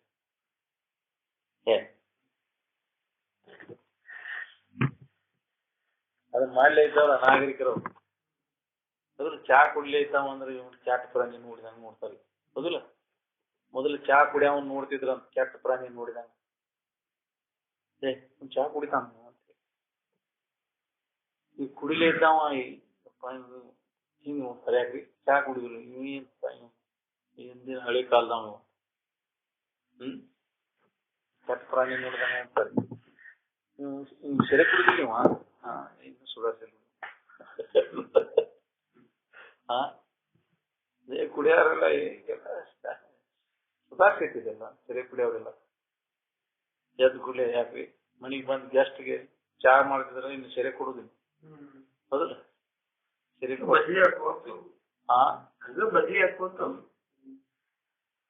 ಸೆರೆ ಕೊಟ್ರ ಹೌದಿಲ್ಲ? ಈ ನಮೂನಿ ಪಾಶ್ಚಿಮಾತ್ಯ ಇದೆಲ್ಲ ಈಗ ಚಟದ ವಿಷಯ ಅನುಕೂಲ ಮಾಡಿಕೊಡೋದು ನೋಡ್ರಿ. ಅದಲ್ಲ ಅವೆಲ್ಲ ಏನೈತೆ ಅವ್ರಿಗೆ ಏನ್ ಬೇಕಾದ್ ನೀ ತಗೋ, ನೀ ಅದನ್ನ ತಗೋ ಅದನ್ನ ತಗೋ. ಉಚ್ಚಾರ ನೀತಿಲ್ಲ ಇದಿಲ್ಲ. ಅಲ್ಲಿ ಅನೀತಿ ವ್ಯವಹಾರ, ದನಕರದ ವ್ಯವಹಾರ ನಮ್ಮ ಭಾರತದೊಳಗೆ ಅಂಥದ್ದಿಲ್ಲ.